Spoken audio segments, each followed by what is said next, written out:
We've probably all heard of this before. So when we're asking, you want to be clear on what you want and why you really want it. If you're not clear of why you want it and what you really want, that means you're not going to have a plan. And the second step is you have to believe.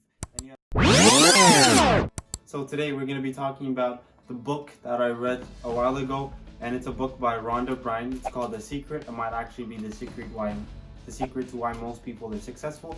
But in this book was an easy read, and it talks about the law of natural attraction, and we're going to go deeper into what I learned from it. But importantly, I've learned a lot of lessons from this book, and I'm going to share that with you today, so stay tuned.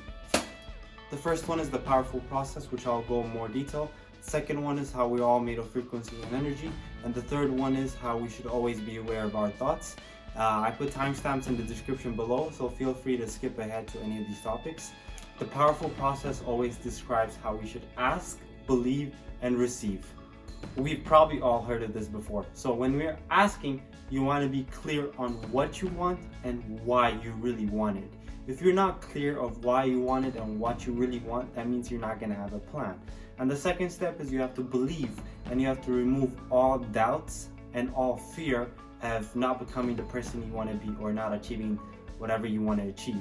So you have to clear all doubts. Obviously, there are going to be days where you're not feeling motivated and days where you're feeling really motivated. But the overall picture, like 80% of the time, you want to be motivated, or you want to have that belief of yourself and self-esteem in yourself that anything that you want is always possible.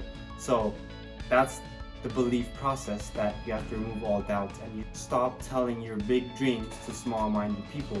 I've heard this quote by, I think it's by Steve Harvey, I'm not going to take credit. That really resonated to me. Before, I used to tell all my dreams, all my goals, all the ideas, all the things that I had in mind, and I told it to other people, and they're going to start questioning, and what if process for every little thing that you say. And then that's going to fill your brain with doubts and why things are not going to happen, instead of thinking about things that why it could happen. And that's just going to mess with your thought process of believing in yourself. So that's number 2 of believing. And number 3 is receiving. So when you want to receive, that means you want to act like the person that you want to become. So if I'm a millionaire, I'm not going to sit around and just sleep all day, because that's not what a millionaire does. They act like it. If I want to act like a millionaire, I have to do what a millionaire does. So it's not just like you're believing it and you're asking for it and you're just sitting around and waiting for it.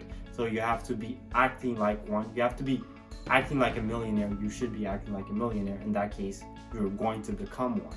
So that's the powerful process that I learned, the 3-step process of asking, believing, and receiving.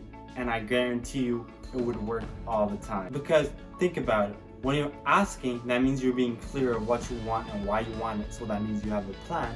When you're believing, so that means you are removing all doubts and really believing in yourself, so your mentality is on the right path. And then when you're receiving, that means you're acting like the person that you want to become, so you're doing the things that you want to do, but meaning by you're going by the plan that you wrote in the first step of this process of asking. So you're doing all these 3 things right, and you're gonna get what you want. But if you mess up in one, it's not gonna align. So like if you don't have a plan, that means you're gonna end up somewhere you don't want to. And if you're not believing in yourself, that means you're gonna stop halfway. And at the end, if you're not acting like the person you want to become, that means you have a plan and you believe in yourself, but you're not actually doing the work. So they all come in alignment. They all come as a 3-legged stool. So if one leg breaks, the chair will fall down. So the same way, if one of your plans break, if you're not asking right, if you're not believing in yourself right, and if you're not receiving right, one will fail and it's not gonna happen. So that's the first main lesson that I took from this book. The second important topic that I learned is that how we're all made of frequency and energy.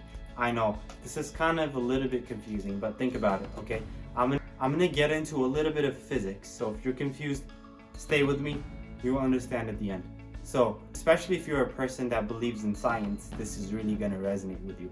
The book explains how we're all connected through this frequency, right? But let me explain. So think about it. Our body, you see yourself and you're made of skin. And what are those skins made of? Skin cells. And what are those skin cells made of? They're made of little organelles such as cellulose, mitochondria, and etc. The little things that we learned in science class in high school. So the mitochondria, all these organelles are made of molecules such as chemical molecules such as carbon, hydrogen, and etc. And what are these chemical molecules made of? They're made of little atoms.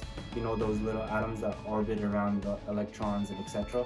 They're made out of little atoms. And what are those atoms made out of? Atoms is usually known as the smallest particles on Earth. And these atoms are made out of energy. And so when you emit a good energy or a positive energy, you all heard that term when they say give good energy to other people. That's what they mean according to my interpretation of this book. So when you give good energy, that means you're sending a good energy or a good vibration. So because energy is made out of frequency, good energy or good frequency, and when we go by the term that like attracts like, such as nonpolar molecules dissolved in nonpolar molecules and polar molecules dissolved in polar molecules, that means we'll attract the frequency of other good things towards our way, so we become more good, we become more positive basically.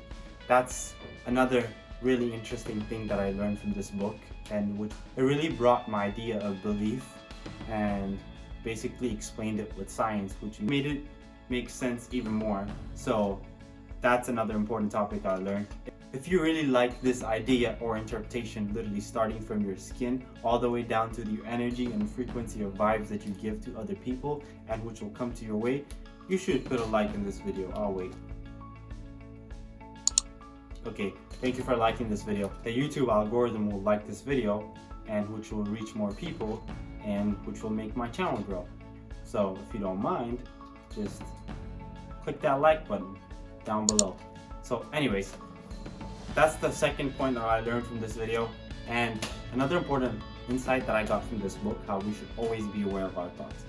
Being aware of our thoughts, not just the positive and negative, but just remembering to remember. That's how Rhonda Byrne put it in this book. And the real human power is in the awareness of what your power is. So it's like when people go to a Navy SEAL training where they call Hell Week on all these military trainings. They had the potential before, but they weren't aware of that potential. And what this Hell Week or all these military trainings and other trainings do is that they expose you to your potential. So that means you're aware of your power. And once you're aware of your real human power, you become unstoppable. This goes along with the idea of being conscious of our subconscious. So if you're conscious of your subconscious, though, that means you know what's causing your thoughts in your conscious, so you can change them in your subconscious, which consistently will stop you from thinking negatively, etc. So that's a really important book. I really recommend that you guys really read this book. It's called The Secret by Rhonda Byrne. This book really changed my perspective in a lot of things and in life. Everything is about perspective, so I really recommend this book. And I also really recommend that you like this video and subscribe to this channel, so I'll have more amazing book reviews for you guys. I'll have more amazing book recommendations just like this, so like you don't have to go through it for a whole week or 2 weeks and realize that you don't like this book and then get rid of it and start a new one. So, or you can just watch this video and realize if you like the book, read it. If you don't, move on to your next book. And if you have any other book recommendations that you were planning on reading but you were not sure about, in the comment down below and I'll read it and I'll do a book review just like this, and you watch the video and if you like it, you can go ahead and read it. But thanks for watching for this video. Please make sure you subscribe again and see you guys in my next video. Peace.